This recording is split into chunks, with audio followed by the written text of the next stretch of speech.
Santos de carne y hueso, hombres con aciertos y fracasos, defectos y virtudes, pero abiertos a la gracia. A continuación, nuestra cápsula espiritual de esta semana. Santos en construcción. Los santos de ayer. Los santos de hoy. Los santos en construcción.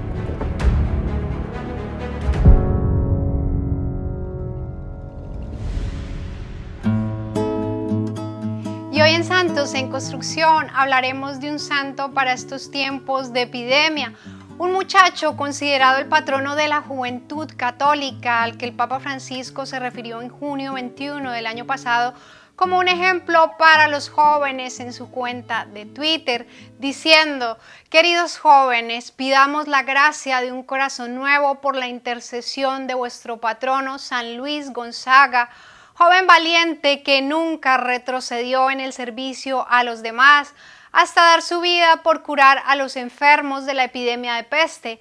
Que el Señor nos cambie el corazón. San Luis Gonzaga, un joven de origen noble que murió sirviendo a los enfermos que a causa de la peste habían sido abandonados en las calles. Él es el patrono de la juventud católica y el protector de los jóvenes estudiantes, los enfermos de SIDA y sus cuidadores. Su memorial se celebra cada 21 de junio. Luis nació en 1568 en Lombardía, Italia, en el seno de una familia noble. Fue el primero de 7 hijos. Su padre fue marqués de Castiglione y posteriormente príncipe del Sacro Imperio Romano. Su madre era hija de los barones de Santena de Chieri. Su madre fue una mujer de oración que ante su enfermedad durante su embarazo lo consagró desde la gestación a la Santísima Virgen y posteriormente lo hizo bautizar a muy temprana edad. Por ser el primogénito, Luis era el heredero del título de marqués. A su padre solo le interesaban las cosas del mundo y que su hijo fuese un soldado al igual que él, un duque, un gran líder militar al frente de grandes batallones.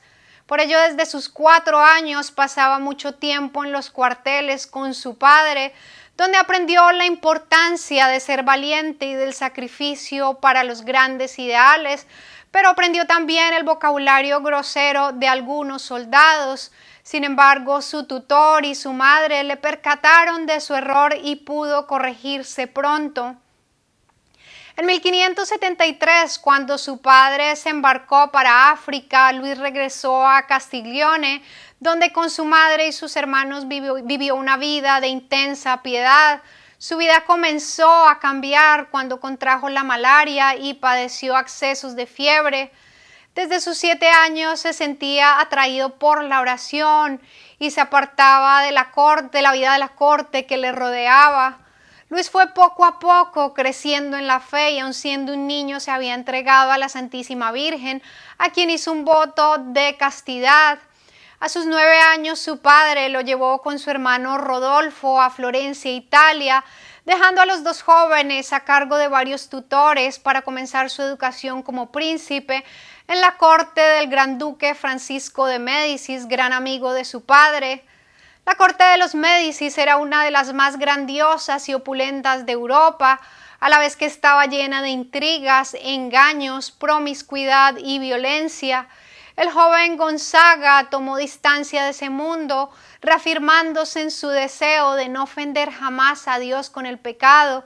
En 1579 se trasladó a Mantua para vivir en la mansión de un duque pariente suyo y en aquella casa descubrió un libro con la vida de los santos. Comenzó como ellos a rezar a diario los salmos y asistir a la misa diaria, a recibir la comunión y a practicar el ayuno frecuente. Cuando tenía 13 años conoció a San Carlos Borromeo, arzobispo de Milán, quien le impartió la primera comunión y quedó impactado con la inocencia y sabiduría del joven. El joven contó además con la dirección espiritual del gran sabio jesuita San Roberto Bellarmino, quien le aconsejó 3 medios para llegar a ser santo que Luis puso en práctica: la frecuente confesión y comunión, la devoción a la Santísima Virgen María y la lectura espiritual sobre la vida de los santos. Y pues Luis tenía desde temprano muy claro que su meta era el cielo. De hecho, cada vez que quería hacer o decir algo, se preguntaba: ¿de qué me sirve esto para la eternidad? Y si él veía que no le edificaba, ni lo hacía ni lo decía. Desde muy joven dejó saber a su madre de sus intenciones de hacerse sacerdote, pero su padre se opuso rotundamente y lo envió a servir como edecán de las cortes italianas, con la esperanza de que esta vivencia le cambiara sus intenciones o que se enamorara de pronto de alguna joven. Sin embargo, esto reafirmó en Luis aún más su deseo de entregarse a Dios. Luis comenzó a vivir dentro de la corte una vida austera y modesta, y pues estas actitudes de parte del joven generaron reacciones diversas. A pesar de que el mundo de la nobleza en el que se movía estaba lleno de un estilo de vida frívolo, de fraude y lujuria, el joven permaneció firme en su propósito y se sometió a una vida disciplinada y rigurosa con muchos sacrificios y mortificaciones que se imponía. Por asuntos de su padre tuvo que viajar a España y en la iglesia de los jesuitas en Madrid un día oyó una voz que le decía: Luis, ingresa a la compañía de Jesús. Su madre pues tomó con alegría los proyectos de Luis, pero el papá montó en cólera y no aceptó la inquietud vocacional de su hijo. En 1585, pese a la oposición de su padre y de varios familiares, Luis firmó su renuncia a la herencia y a su título real. Se fue a Roma con tan solo 17 años para ingresar al noviciado de la Compañía de Jesús, donde continuó con su vida de penitencia y de mortificación.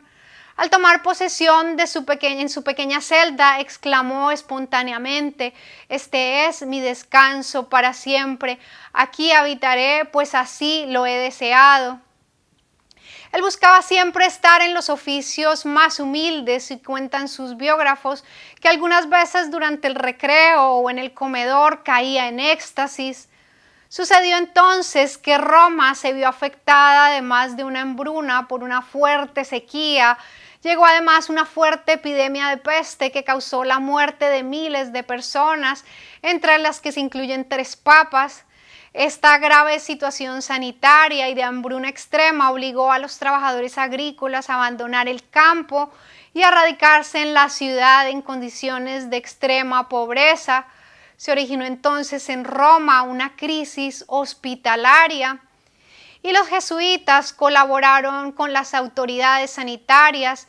Ellos atendían a los enfermos en las calles y posteriormente en uno y varios hospitales improvisados que los jesuitas abrieron para poder cuidar a los enfermos. Luis durante el día mendigaba víveres para los enfermos y en la noche cuidaba de los moribundos. Un día, al ver un enfermo abandonado en la calle y a punto de morir, el joven Luis, quien para ese entonces era todavía un novicio, lo cargó en sus hombros y lo llevó al hospital. Así es como se cree que él mismo contrajo la enfermedad.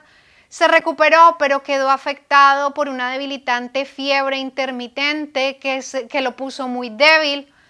Con el apoyo espiritual de su confesor, San Roberto Belarmino, él se fue preparando para su muerte. Él sabía que le quedaban pocos días y escribió a su madre: «Alegraos, Dios me llama después de tan breve lucha. No lloréis como muerto al que vivirá en la vida del mismo Dios. Pronto nos reuniremos para cantar las eternas misericordias». En una ocasión cayó en una alegría muy intensa y se le reveló que moriría en la octava del Corpus Christi. Cerca de la medianoche, entre el 20 y 21 de junio, a la edad de 23 años, sin haber aún profesado sus votos, murió con la mirada puesta en el crucifijo y el nombre de Jesús en sus labios. Fue beatificado en 1605 y posteriormente canonizado el 13 de diciembre de 1726 por Benedicto XIII. Los restos de San Luis Gonzaga se conservan actualmente bajo el altar de Lancelotti en la iglesia de San Ignacio en Roma. Y pues ahora, como siempre, vamos a orar para que, inspirados en el espíritu de servicio, de renuncia a los placeres del mundo y el sacrificio de San Luis Gonzaga, podamos nosotros ser testigos de Dios y evangelizar más que con la palabra, con nuestras obras, que son al fin y al cabo las que cambian el mundo y llevan el amor de Dios a los demás. Bendiciones.